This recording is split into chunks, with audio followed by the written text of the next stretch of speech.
Le Nouveau-Brunswick a un nouveau ministre de l'Éducation depuis la démission fracassante jeudi de Dominic Cardy, qui a quitté la grande table du Conseil des ministres en accusant le premier ministre de s'approprier de plus en plus de pouvoir. L'ex-ministre estime que Blaine Higgs prend des décisions importantes sans consulter le Conseil des ministres et le caucus, en plus de freiner tout effort de réconciliation entre les communautés linguistiques de la province.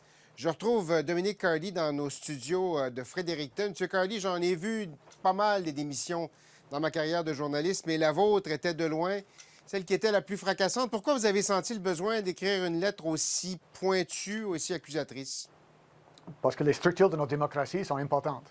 Et quand on a des gouvernements qui ignorent ces institutions, ces structures, ça ouvre la porte au extrémisme, au populisme de gauche et à droite.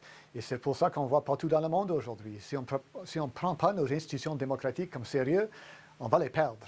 Et les membres du gouvernement sont des gens qui sont bien placés pour voir ces événements. Et s'il y a des problèmes, je pense que c'est la responsabilité des élus de dire la vérité dans la manière la plus claire et forte que possible.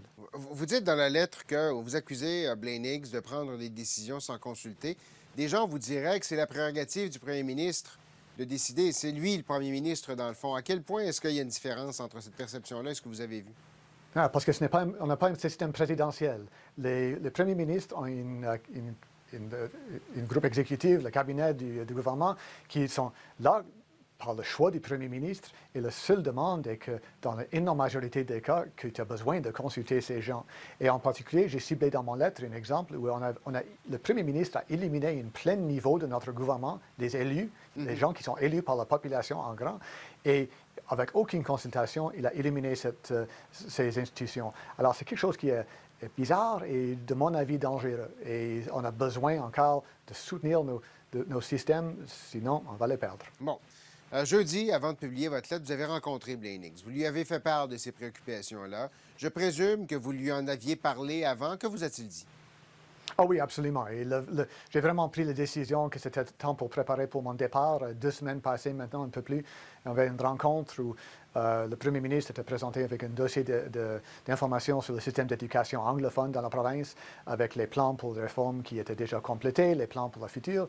Et avec toute cette information, il a dit, regarde, je ne suis pas intéressé. Il dit une phrase en anglais, data my ass. Et pour un premier ministre qui était élu, en dire qu'il va éliminer la politisation du gouvernement pour assurer qu'on prend les décisions basées sur l'évidence, pour moi, c'était la fin de route. Bon, ce que vous avez vécu, vous, dans l'éducation, avez-vous l'impression qu'il y a d'autres collègues dans d'autres portefeuilles au sein de votre gouvernement qui vivent les mêmes frustrations? Absolument. C'est quelque chose que j'ai discuté avant mon démissionnement avec beaucoup de collègues et encore après. C'est un problème général et c'est pour ça que j'ai pris la décision que j'ai prise. Parce qu'à un point, on a besoin de prendre une position et dire clairement que malgré l'impact sur mon avenir, sur mon futur, on a besoin de prendre les positions basées sur les principes et pour soutenir encore le système qu'on a été élu pour protéger. Et il n'y avait pas d'ouverture d'esprit de la part de M. Higgs de changer les choses quand vous lui en avez fait part?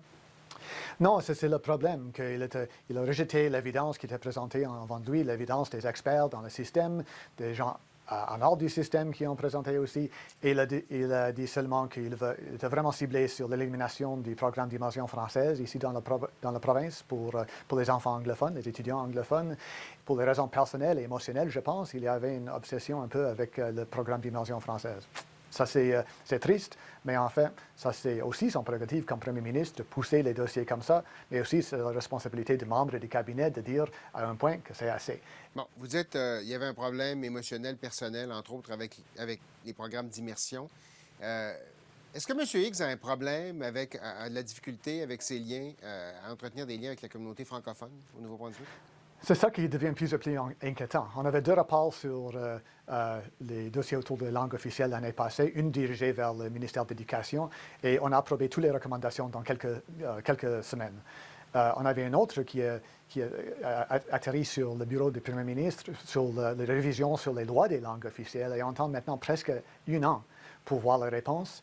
Et la réponse qui était assez claire, que l'ancien chef d'un parti un peu populiste ici, qui est devenu progressiste conservateur, était nommé au cabinet.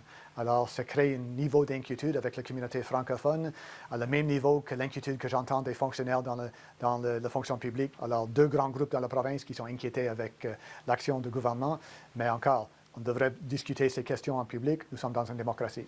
Quelle est la suite des choses pour vous, Dominique Hardy? Hey, j'ai un peu plus de temps maintenant. Je vais travailler un peu avec... je suis un membre du conseil pour un groupe qui s'appelle Canadiens de Centre-Glace. On essaie de créer un rassemblement pour les politiques un peu plus centristes au Canada, en vue de division gauche-droite qu'on voit. Je vais avoir un peu plus de temps pour aider à ce projet. Clairement continuer de travailler comme une députée pour mon circonscription, les citoyens et citoyennes de Fredericton-West Amwell, et aussi pour travailler pour créer les liens entre les écoles canadiennes et les écoles en Ukraine.